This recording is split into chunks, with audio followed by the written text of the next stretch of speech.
Arlin Kramer is used to firing up a Humvee with a mission on his mind.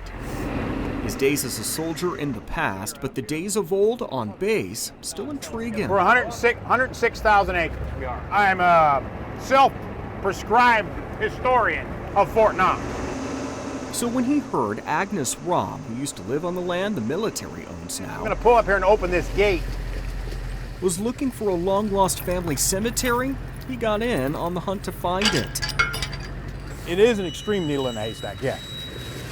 A big space to work with, and time has a way of changing the land. Growing trees, grass, and weeds, complicating the simplest of searches. She's used to stand up there on top of that hill up there and tell her story. That's why Rom lost track of the cemetery in the first place. Still, there were clues and memories. Her explanation was that you could see it from the porch. When the house sat where a shooting range is now, it gave Kramer and his team a lead. The colors on the leaves would change and fall several more times. All right, here we are. I said we've been looking for this for, I don't know, I think maybe almost 20 years. But then, this year, in an area that looked a lot like this, Heavy vegetation. a clumsy coincidence.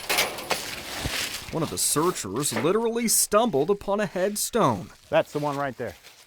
That's the one they tripped over. This was it. The years-long search came to an end. And because the fence is up here, we won't lose the cemetery this time. Fort Knox put a fence and sign up and grass inside to protect the final resting places. He was in the War of 1812. He was a Trouble is, Agnes Rom wouldn't live to see this, but her grandson did. One of the last things she asked of me was to relocate the cemetery. He made the trip up from his Arkansas home, pictures snapped, emotions high. I know that she knows we found it. Give me a second here.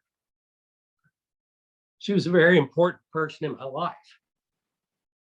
And she would be very excited. And the people who were important to her are now getting the respect and dignity they've always deserved. I'm so glad that we could find it for her. A military man and his team, past and present, willing to go the distance it takes to grant a final wish. Mission accomplished. At Fort Knox, Chris Suter, WDRB News.